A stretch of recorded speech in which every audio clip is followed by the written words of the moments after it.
Hi, this is James Headley, and welcome back to the Living in Naples channel.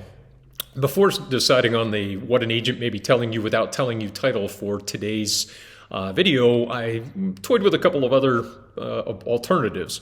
This very easily could have been something along the lines of translating what your agent is saying or doing or not saying or doing, or more bluntly, signs that you are dealing with the wrong agent potentially. On that last point, a major caveat here before I jump into the 4 warning signs or 4 categories that may be red flags for you in dealing with an agent. That caveat being that many, if not most, agents are competent. So this is not a shotgun firing squad screed by me today. This is really just about the bad apples out there that can ruin that barrel, along with the perfectly fine apples that may just not be good fits for particular clients. That taste factor and that fit factor is very, very important with such a major purchase or sale decision. Speaking of tastes, and I certainly hope that if you find this video or others on the channel that might be useful to others, that you will please like, subscribe, and share. I appreciate that very much. And with that, let's jump right into our first category or first warning sign, and that's the tech-challenged agent. If nothing else, lost time in terms of dealing with an agent who maybe isn't as adept or comfortable with technology could end up costing you a deal.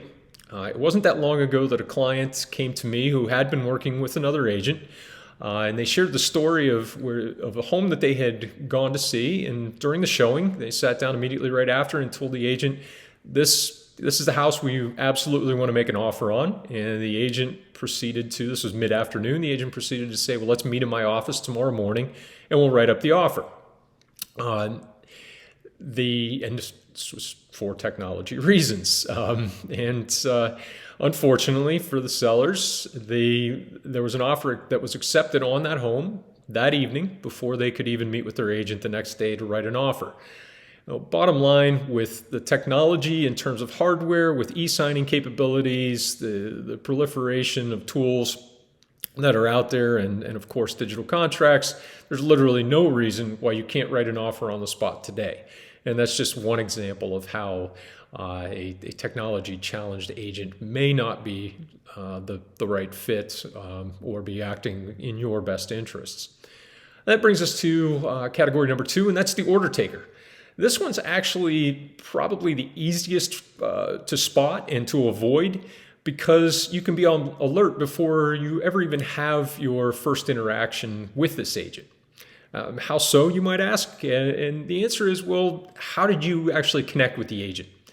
Did you walk into a broker's office and they happened to be there doing floor duty that day?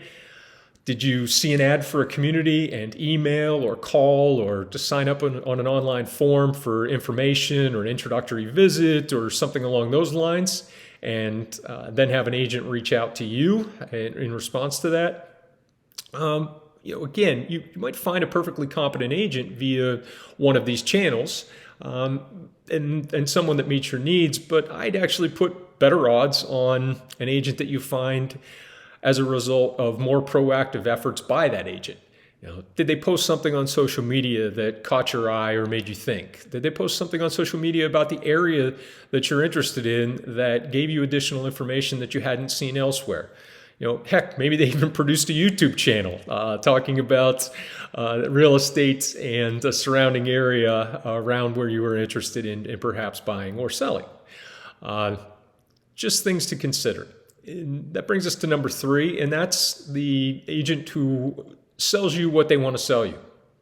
In this case, is the agent showing you only their listings or their brokerage's listings, or pushing those versus other listings that are under consideration? Are you having to be the one asking about listings versus them proactively bringing them to your attention? Who knows why they might not necessarily be presenting you with the full spectrum of viable options for you, but there's a decent chance that the compensation they receive for one property versus another may be tilting the scales a bit, unfortunately. On the flip side, for sellers, you really have to do some serious mental gymnastics to argue that limiting the number of people, the potential buyers, who can see your home to a smaller audience than could possibly be reached is in your best interest as a seller, although it may be in the financial interest of the agent and or the brokerage. And that brings us to our final category of red flag, and that's the agent who has time for you when it benefits them. No agent wants to be, nor should they, you expect them to be some combination of tour guide and chauffeur. As I shared in my Don't Be This Client video here on the channel, it's really in everyone's best interest if you're honest and direct with a prospective agent and with yourself about where you are in the buying or selling process. If you aren't ready to buy or sell in the next 3 months, let's say, and you feel that an agent is brushing you off, consider moving on. I would hope no agent would explicitly say, come back when you're ready to buy or sell, but you'll be able to sense how invested that agent is in your real estate journey. Do they take the time to understand your wish list and your goals for when the time is right? Do they share listings or comps now to help you prepare and educate yourself on the market so that you'll be in the best possible position as a prepared buyer or seller when the time is right for you? Do they take more than a day to get back to you if you reach out with a question or a comment?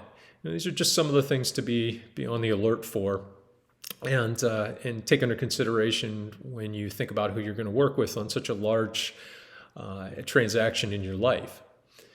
So I hope that these categories will be helpful to you. They certainly aren't mutually exclusive. So if you are getting the sense that your agent might fit in more than one of them, be even more cautious. I hope that the warning signs will help you or someone you know to avoid a bad situation or even simply a less than ideal situation or less than optimal situation for you in the future with such a large transaction. And of course, if I can assist you or someone you know, please do reach out anytime. Be happy to work with you or just answer questions and help you to get a sense if I'm the right agent for you. As always, thank you again for liking, subscribing, and sharing, and I will look forward to seeing you in the next episode.